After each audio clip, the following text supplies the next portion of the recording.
Hi, welcome to another lecture on Calculus 3. Today's topic is about double integrals over general regions.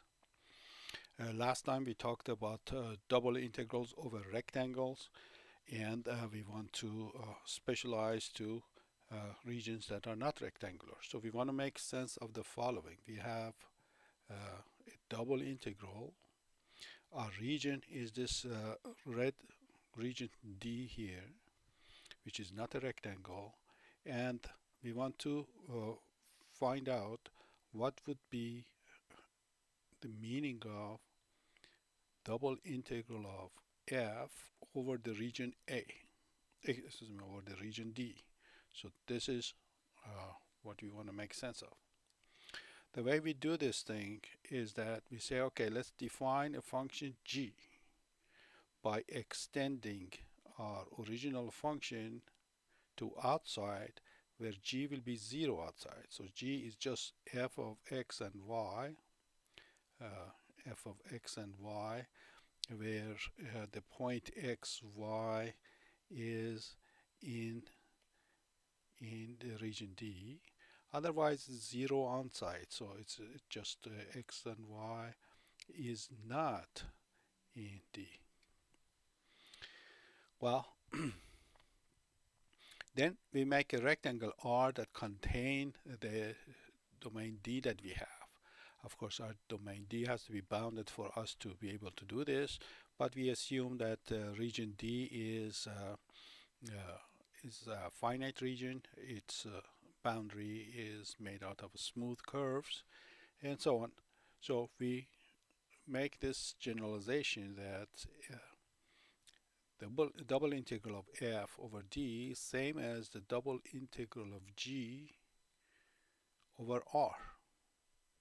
That's the definition. So what's the advantage of this? Because whatever we had built up in the previous section will be applicable now. Now the region D itself could come in a variety of shapes. We are going to look at some easy shapes that we can handle, and then we are going to consider more complicated regions later on. Now, if the region D is very complicated, we could have a bit of a hard time getting started with that. So let's put aside pictures with the region D with too much bends and turns and such. So if you have a region T that looks like something of this type, it's going to be a little bit too complicated for us to handle. Later on, we are going to see that it can be done, but with a lot of work. So what we are going to do is to look at region D that are kind of easy and reasonable to deal with. We are going to consider two types. We're going to call it type 1 and type 2, and then do the integration on these. So, for example, this is type 1 region. What is the characterization of this? The region D is between two curves that are given to us. We call it this one G1 and G2. So it could be that G1 and G2 are completely separate curves that are given to us. It could be that there was some equation that was solved, and the top and bottom part of it, we label them as G1 or G2. It could be that either of them are made out of several separate equations. So these are all possibilities that we deal with. So what's the region D in this case? The region D, as you see, we have a sweep in the y direction. So we write the region D as y between the lower curve, which we call it G1 of x, and an upper curve, which we call it G2 of x. Every now and then, some of these curves could be given to us individually. Sometimes we need to infer these curves from whatever other information is given in our problem. So, for example, if G was given as a circle, if this was actually our curve, well, then we have to consider like the upper part of this curve as our, say, G2, and the bottom part of this curve as G1. So sometimes we have to do the extra work that is needed for figuring out what is G1 and G2. What is the other possibility? So in this case, y was between G1 and G2, and x simply sweeps from A to B. So in that case, we have a region defined by sweeping in a y direction first, perhaps, and then with the x direction later on. The opposite of this trend would be x is given in terms of y, and we have a left and a right. So if you have a left side of a region and a right side of a region, this is one possibility. Here we have another one. So instead of here that where we have a top and a bottom given to us, we might have a left and a right is given to us. So how do we describe this type of region? This type of region has a characterization that we say x is larger than left hand side, some function h1 of y, and then some other function h2 of y is the right side of the region. Again, just like the previous example, it could be that you have to figure out h1 and h2 yourself, or it could be that they're given to us. In this case, y itself is ranging between two given numbers c and d, and again, these are numbers that are either given or we might have to infer from the problem itself.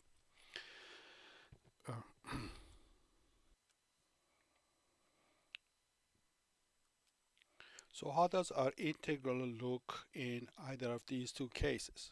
So what is it that we wanted to do to begin with? We wanted to make sense of the integral of f over the region D.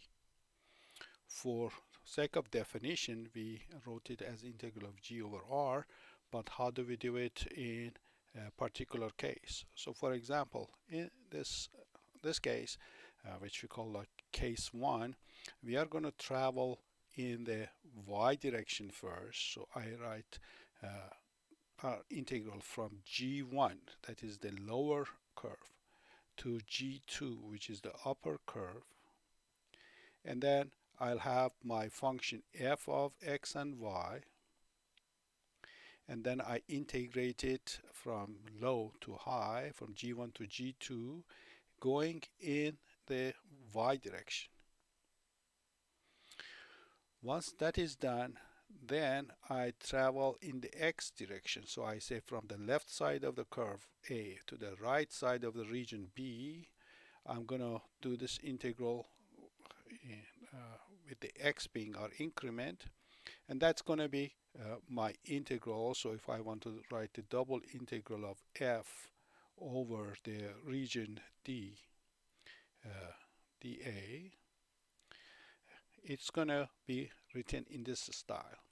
Now, what happens to the rectangle? Well, outside of g1 and g2, our function f was set to be equal to 0, so the contribution to integrals stops once we leave g1, go below, or once we go above g2 and we enter the region where g was made to be 0. How about in this case? In this case, if I am trying to write the integral of f dA over the region D, what I do is that first I travel in the x direction. So writing it in the x direction means I am going the integral from left side, which is h1 of y, to the right hand side, which is h2 of y. I go from left to right, and then I take my function, whatever it is, f of x and y. I sweep in the x direction first. Once it is done, then I sweep in the y direction. I go from the lowest point, which was c, to the highest point, which is d, and then this integral is going to go in the y direction. So that is the plan of action, how we are going to do these integrals. Next, we are going to go ahead and practice some examples, see how this is carried out. Let's suppose we have a region. They say D is the region, the finite region, limited by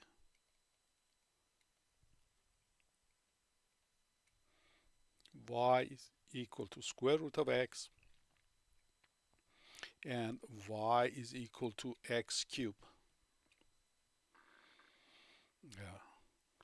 Write a double integral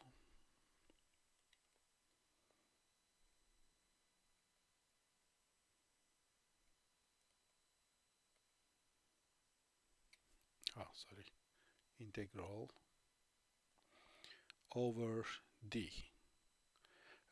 Write double integral of let's not specify the function yet, just the function f, and we want to practice how the two style of writing of this integral is going to work out.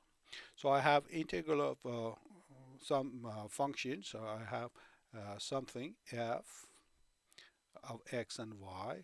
Let's not get into the detail of what the f is for the moment. I have a region D, and I want to make sense of this.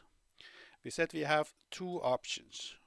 Option one is going perhaps in the vertical direction, so I can go from lower to the higher function, so I can go in this direction first. So if I am going in that direction, what I'll have is an integral of my function f of x and y. I start from so I have my function integrated from lower boundary, which is x cubed, to the upper boundary, which is square root of x. And this integral is going to be carried with respect to y. We are going from bottom to top, so y is the variable, x is held fixed. Next time we go from left to right and then integrate with respect to x. Now the question is, where is the left and where is the right? Left, you can easily check that you're starting from 0, and you can easily check that you end at 1. So in this case, it was left to us to decide who is on the top, who's on the bottom, who's on the left, who's on the right. It's easy for you to see that, for example, so if I have this function y equal to x cubed, I can check that it is smaller than square root of x for x is between 0 and 1, or with the help of a graph, find out the radical x on the top boundary and x cubed is on the bottom boundary. So that tells me that x cubed better be lower end and square root of x gonna be the upper side.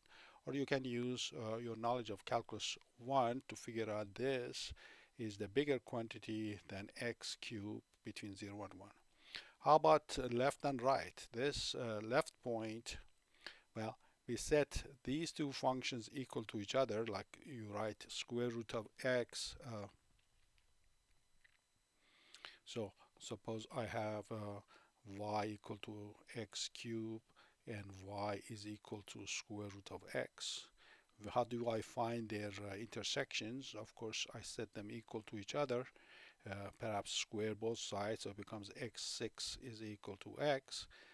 Bring them to one side, equal to 0, factor in x becomes x5 minus 1 equal to 0, and that tells you left x is 0 and the right x is 1. So that's the region where we are uh, operating between a 0 and 1. Of course, these two curves continue, and there are other regions as well. So we see four regions really, a region down here, another region here, a third region here, but the bounded region that we are interested in that's bounded by these two curves is this one. So we are always going after the bounded region, and we have to do a little bit of sleuthing every now and then to figure out actually where the bounded region is and what are the boundaries of it. That typically turns out to be the main portion of the problem. So that sets up our integration in going in this direction. Well, what if I wanted to go in the other direction? So we said most often we have two choices. The other option is to go from, let's see if we can use a more stronger color. So sometimes we can go from left to right.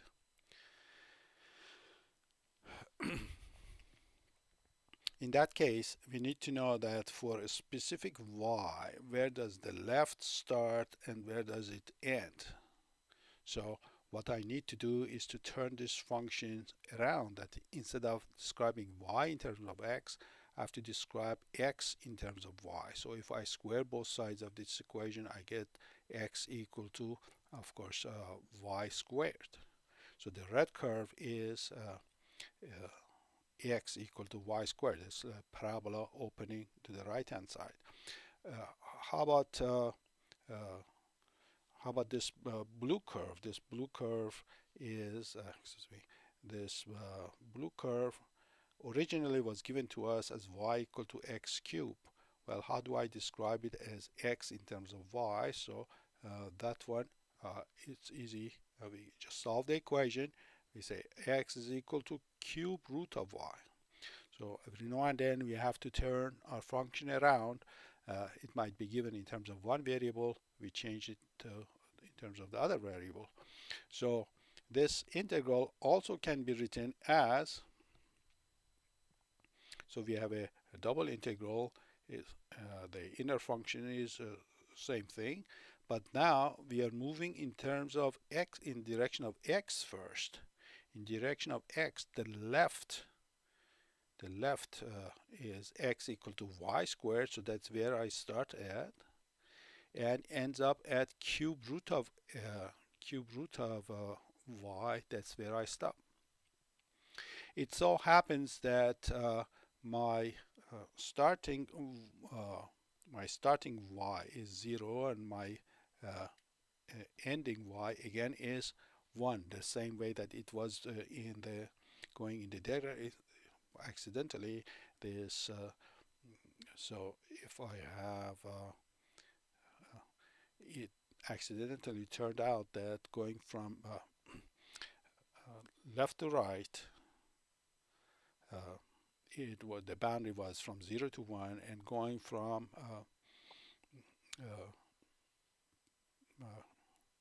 excuse me, going from the bottom to top, the boundaries from 0 to 1, and going from left to right, it's also from 0 to 1. Okay, so this is the plan of action in this integration over a region. Main job is to figure out where the boundaries happens to be, who is on the top, who's on the bottom, or who's on the left, who's on the right, and make a decision as to which one of these two we want to employ, which direction do we want to go. Many problems, both of them are easily approachable. In some problems, it turns out one direction is substantially easier than the other one, and we might as well make a judicious choice of which of the two approaches to take to figure out our integral. Let's go ahead and take some specific examples. So as of now, we haven't actually done the integration. We just talked about how it's going to be carried out. Next example, we're going to take some specific function f, and carry these integrals and see how that turns out to be. Okay, let's go ahead and take a specific example. So here I have a region labeled in two ways. So in this one, we are going in the y direction first. So for any given x, I have to find out what my function is. So at the bottom, I have y is equal to 1/2 of x, and at the top, I have y is equal to 1. So the region is given as a triangle going from the corner 0, 0 to the point 2, 1. So now we can find out that the equation of this line is just, say, for example, y is equal to 1/2 of x. The top of this region is a horizontal line, y equal to 1. The left side of this region is, of course, just x equal to 0, and the rightmost point of the region is x equal to 2. In this graph, we are going in the x direction first.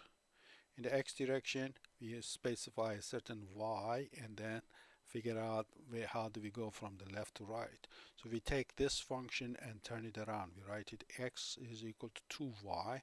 So x as a function of y is given. And then our lowest y point is, of course, y equal to 0. Our highest y point is y equal to 1. Now let's go ahead and figure out how do we approach this problem in a given situation. So the problem that we take to investigate will be double integral over the region which is now a triangle D, and on my function, so now we specify what f is, for example, x squared exponential of xy, and then dA. So first, let's see that we have two approaches to handle this. This is going in the y direction first. So I can start from 1/2. The bottom is 1/2 x. The top is just a fixed 1. My function is always the same thing, x squared exy, and then I'm going up first, so that's dy first. Then I write dx. Dx leftmost point of x is 0, and the rightmost point of it is 2. Of course, let's just point out again, this x is the rightmost point is 2, and that's where this 2 comes from. And the leftmost point is, of course, 0, as we can easily see. And then in the second stage, once I have done the first integration, in the second stage, I'll have x being the variable, and that is my integral. Well, from the start, we can say we have two styles of doing this thing. The other option is that I can go, here I can go in the x direction first. I fix a certain y, integrate in the x direction, and then second stage I do my so-called y sweep.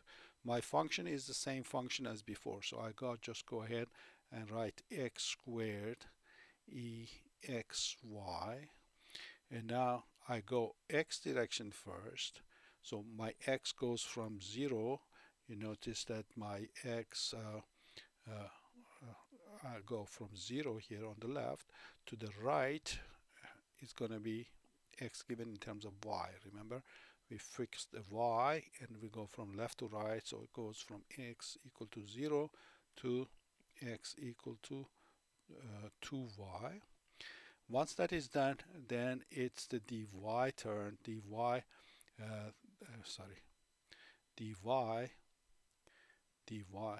goes from the lowest value, which is 0, to highest value, which is 1, and that is what we have here, from 0 to 1 dy. Well, try to do the two integrals and see. One of them takes somewhat more effort than the other one. So This one is, let's call this style 1, and this one is style 2. And what we have, this was my style 1, and this is my style 2. I can see that style 1 looks a lot easier. That is, when I want to do this integral, it just immediately pops out, while in style 2 I have quite a bit of integration by parts to do. It's doable, but not as easy as style 1. So here we see just a slight economy if you go with style 1. In some problems, one of these approaches could become a dead end, and then you are forced to go to the other one and just pick on that one when it's possible. So here I pick style 1. Style 1 says first the interior integral from 1/2 of x, I go to 1 of x squared exy dy. The interior integral will be, of course, who is my interior integral? Interior integral is this. This is my interior integral. So, uh, of course, x is a constant. We are integrating with respect to y, so it becomes x squared exy over x, as simple as that. And then we are going from 1/2 x to 1. So I'll write x squared x is well, x is x, y is 1/2 x, so I write it x over 2 divided by x here, and then no, excuse me, I let me correct myself. This was supposed to be the second term that I'm subtracting. Maybe I just corrected by say this is a subtraction at the bottom. At the top, y is equal to 1, so it becomes x squared e to the power of x times 1 and divided by x. So normally we write the top first and the bottom next, but it is all the same. So let's simplify this thing. So it becomes minus x e to the power of x squared over 2, and the second one is just x squared e to the x.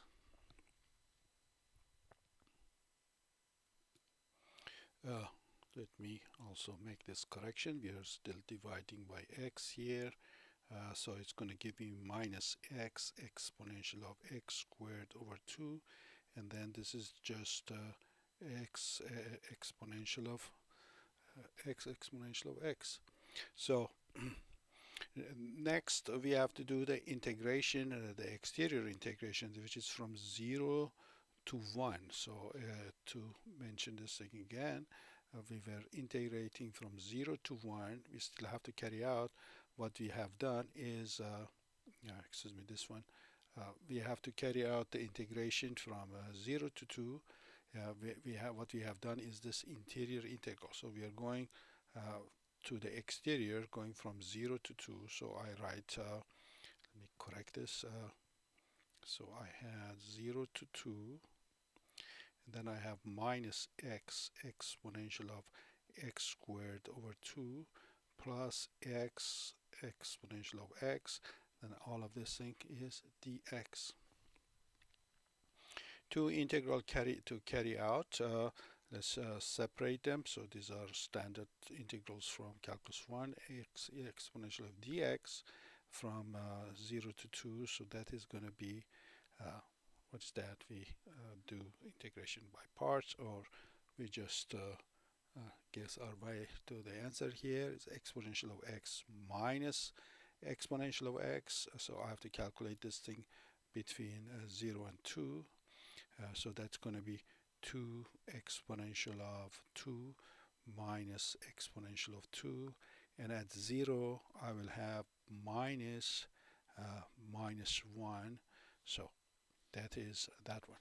The other integral is minus x exponential of x squared over 2, again from 0 to 2 dx. Maybe I make a substitution, u is equal to x squared over 2 So du is going to be just x dx. And so my integral becomes, let's write here, so I have a minus, and uh, my integral is just exponential of u du. Exponential of edu becomes, this is just minus exponential of u, which after substitution becomes minus exponential of x squared over 2. That it has to be calculated between 0 and 2, and at the top we have minus exponential of 2. At the bottom we'll have minus 1, so it becomes plus 1. So what I have to do now is to take these two partial results and add them to each other. So what do I have? 2e squared minus e squared plus 1, and the other one is minus e squared plus 1, and it so happens that these terms cancel out, and I get the integral being 2. So we did the integral one way, and I invite you to try to do the integral the second way, which would be this integral, and you'll notice that it takes a little bit longer because your first integral you have to take this and carry out that integration by parts several times in a slightly lengthier approach, but eventually you get to the same answer, which is 2. So this is how this type of integrals get to be carried out. So let's go back and review what happened today. We wanted to define and practice integration over some arbitrary region.